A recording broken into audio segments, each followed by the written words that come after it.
विश्वकर्ता पितु के जय।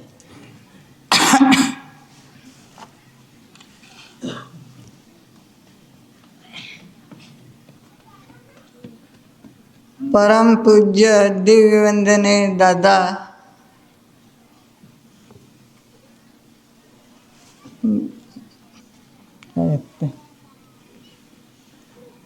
माजीओ, दादा माजीओ, भाइयों बहनों, कंसिलेशन समिति તેમજ નાના બાળકો સર્વેને મારા હાર્દિક સ્વાગતા પિતુ કે જય।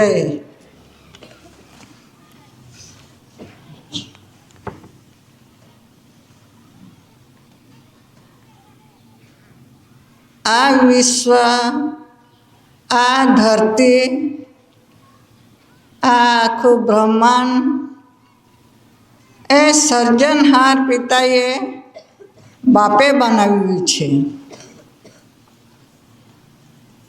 બાપ સિવાય કોઈ આ ધરતી પર કે આ વિશ્વમાં કોઈ આવ્યું નથી અને બનાવનાર એટલે કે કોઈ આવ્યું નથી એટલે કે બનાવનાર કોઈ આવ્યું નથી। આ ધરતી ઉપર જે કોઈ આવ્યા છે તે બાપના આધારે આવ્યા છે। જે બાપે બનાવ્યું છે તે બાપનો આધાર લઈને આ ધરતી ઉપર વસી રહ્યા છે અને જીવી રહ્યા છે। આપણે જાણીએ છીએ કે આપણને જાણવામાં પણ આવ્યું છે, કેટલાક પુસ્તકોમાં, કેટલાક ધર્મ ગ્રંથોમાં આપણને જાણવા મળ્યું છે। આપણે જાણીએ છીએ કે કોણ કોણ આ ધરતી પર મેં બનાવ્યું છે એમ કરીને આ ધરતી પર આવ્યા છે। તે આપણને ખબર છે, આપણે કહેવાની જરૂર નથી। તો આ જે બાપ છે, સર્જનહાર પિતા, એણે આખી સૃષ્ટિ બનાવી છે। એ સૃષ્ટિની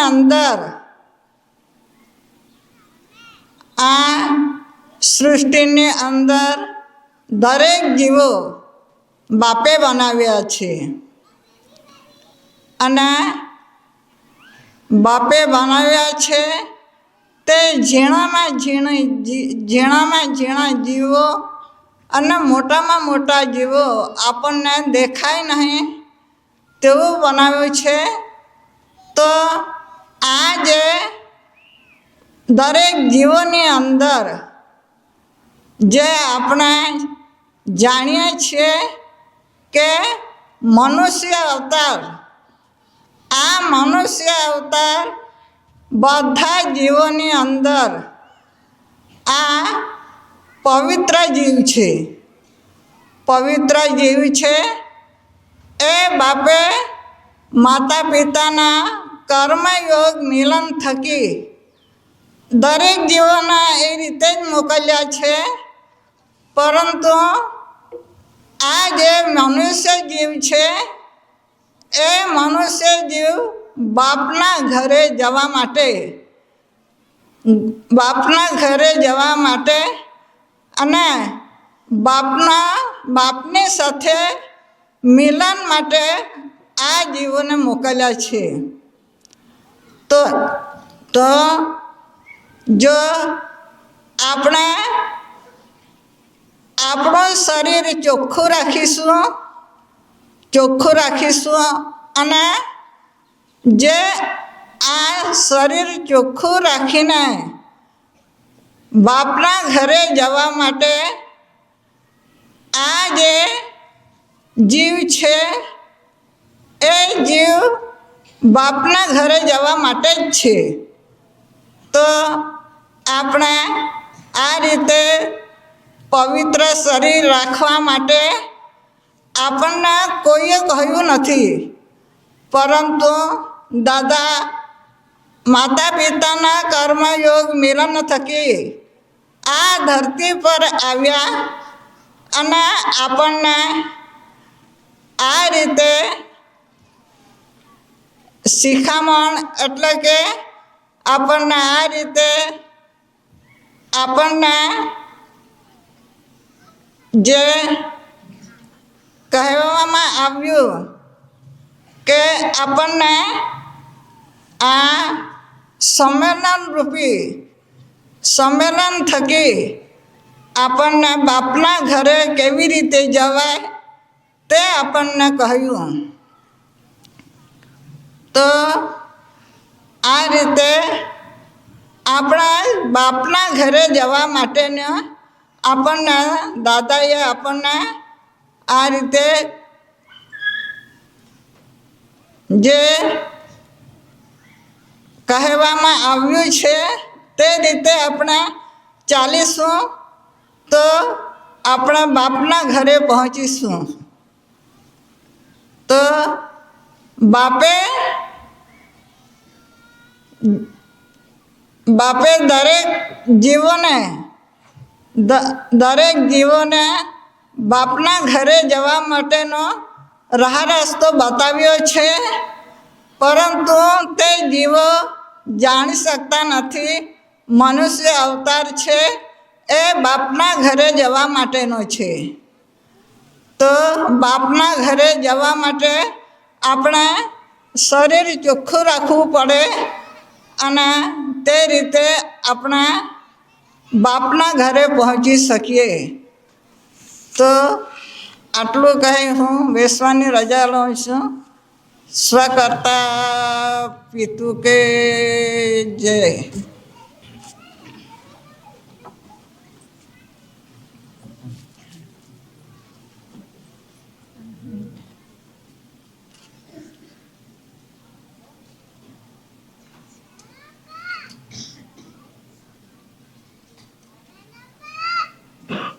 स्वकर्ता पितु के जय.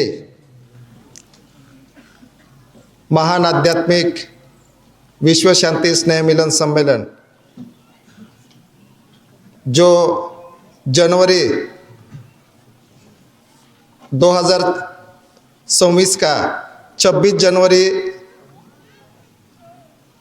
2026 जो अजीज स्तंभ दादा का जो अजीज स्तंभ है, विश्व का महान अजीज स्तंभ का जो आरती स्नेह मिलन है, वो दाब देवगवी तहसील अक्कलकुआ जिला नंदुरबार और महाराष्ट्र राज्य जो अक्कलकुआ तहसील अक्कलकुआ है, सभी राज्यों से आने वाले जो सूरत से, मध्य प्रदेश से या तो बम्बई से, पूना से जो भी आने वाले हैं, और बिहार झारखंड वहीं से नंदुरबार से अक्कलकुआ आना है, और अक्कलकुआ से आगे 15 किलोमीटर पहाड़ी पर जो 26 जनवरी 2026 को